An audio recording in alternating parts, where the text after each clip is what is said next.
Пайгамбар саллаллаху алейхи ва салламдын Хайдар деген сахабаларынан болгон бир сахаба. Бул сахаба күндөрдүн биринде Пайгамбар саллаллаху алейхи ва саллам жихадка согушка сахабаларды жөнөтүп атып, солдат армияны тизип туруп, ар бирине бирден ушул военный сумка продукта баарын рюкзагын берип туруп, бирок Хайдар деген бул тартынчаак, уялчаак сахабага жетпей калганда бул өзү дагы бардып, "Я Расулалла, мага дагы бер, мага жетпей калды, мен да согушка барадам" дебестен, "Унчукпастан мага калбай калды, мага жетпей калды" деп туруп, акырын аскерге кошулуп кете берет.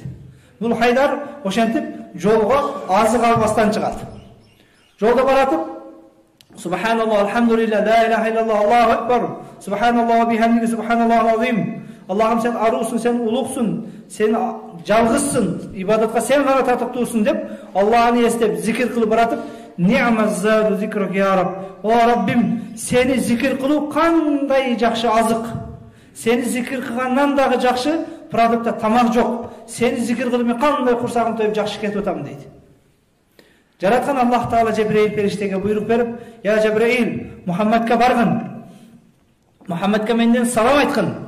Жана Мухаммадка айткын, могул рюкзакты, могул продукттарды, могул сумканы Хайдарга берип берсин. Мухаммад аскерди жөнөтүп атып Хайдарды унутту. Хайдар сумкасы жок, продуктасы жок, азыгы жок, жолго чыгып аскер менен кетти. Аскер палан жерде баратат" деп адресин айтат.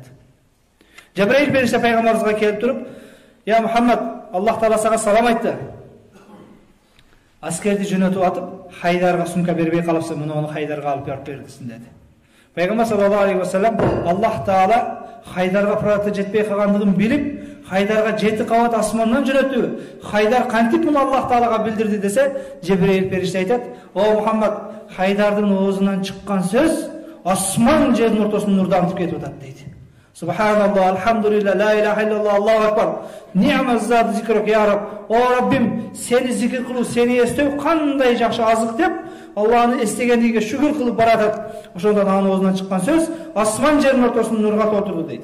Пайгамбар саллаллаху алейхи ва саллам чабарманды чакырып, "Аскер палан жерде баратат, жетип Хайдарга бергин" дейт. Хайдарга бул продукттарды берерден мурда Хайдарга кулак салчы не деп атыптыр дейт. Бергениңден кийин эмне дейт экен, дагы кулак сал дейт. "Макул я Расулалла" деп мына ошол Барпыда баратат, Сузакта баратат дегенде адресин айтып, Жебреил периште кабар берген адрес менен ошол айтылган жерде жетет. Айтылган жерге жетсе, чындыгында Хайдар аскердин аркасында унчукпастан ушул жанагы сөз айтып кетип атат. "Субханаллах, алхамдулилlah, субханаллах ва бихамдихи, субханаллахул азим. Аллахым, сен тазасың, улуусуң, арусуң, кандай сени зикир кылуу жакшы" деп. Анан жанагы чабарман, "Я Хайдар, могул продукттан сага пайгамбар берди" дейт. Пайгамбар саллаллаху алейхи ва саллам мага продукт жетпей калган билбей калды эле. Кантип кабар жетти дейт пайгамбар. "Мага менин азыгым жок экенин билбейт эле" дейт. "О Хайдар, 7 кабат асмандан Аллах Таала Хайдарга жеткиле деп бейиштен берип бериптир бул азыкты сага" деди. Жебреил периште пайгамбарга алып келди, пайгамбар мага берди, мен сага алып келдим. Аллах Таала сага 7 кабат асмандан жөнөттү муну деди. Урматтуу жамаат, бул Хайдардын ихласын караңыздар. Продукттаны алып туруп, ыйлап, жаратканга жалбарып, "О Раббим, 7 кабат асманда мени унутпапсың, жерде мен Хайдарды сени унутпай тургандардан болоюн" дейт.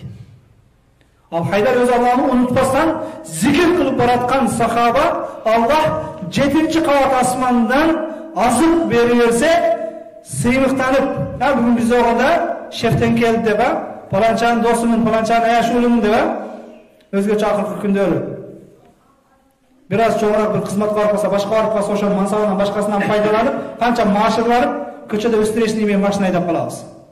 Бул Хайдарга кээ бир жетекчи президент башка эмес, жараткан Аллах Таала 7 кабат асмандан Хайдарга муну алып баргыла. Мухаммад Хайдарга азык бергенди унутту десе, Хайдар продукттарын алып алып, Аллага ыраазычылык билдирип, "О Раббим, 7 кабат асманда мени унутпапсың, жерде мен Хайдарга сени унутпай тургандардан болоюн" деди. Эгер сиз экөөңүзгө ушундай болгондо кандай кылат элек? Болду уже, менин проблемам чечилди уже. Шеф менен мамиле жакшы эмсе деп аны сого бергиле, мен кайттым десек керек эле. Мени билесиңби, киммин деп, Атым Шумкар деп. Мен паланча дамылам же пустанчамын деп. Мага 7 кабаттан келди деп. Ал Хайдарга 7 кабат дегенде биздин 7 кабаттан эмес, жараткан Аллах Таала 7 асмандан Хайдардын оозунан чыккан сөзгө ыраазы болуп. Чабарман кайтып берип пайгамбар саллаллаху алейхи вассалам жеткирди. Я Расулаллах, Хайдарга азыкты жеткиздим, продуктаны жеткирдим. Мен айткандай кылдымбы? Барганымда Хайдар эмне баратыптыр? Я Расулаллах, Хайдар сиз айткандай субханаллах, алхамдулилlah, ла иляха иллаллах, Аллаху акбар зикир менен баратыптыр деди. Сен азыкты бергенден кийин не деди? Мен азыкты бергенден кийин, Аллахым, жети кабат асманды мени унутпапсың, жерде мен күнөөкөр, мен байкуш дагы сени унутпайын, мен дагы сени унутпай тургандардан болоюн деп дуа кылды дейт. Хайдар ушул сөздү айтып атканда Хайдардын бетине карадымбы, асманга карадымбы десе, жок я Расулаллах.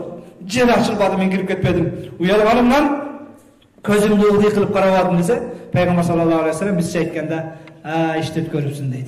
Эгер Хайдар ушул сөздү айтып атканда, Хайдарга караганында, Хайдардын оорунан чыгып аткан сөз, "О Раббим, жетинчи кабат асмандан мени унутпапсың, жерде мен дагы сени унутпай тургандардан болоюн" деген сөздү айтып атканда, асманды караганында Хайдардын ошол сөзү жети кабат асман менен жердин ортосун нурдантып алып деле дейт.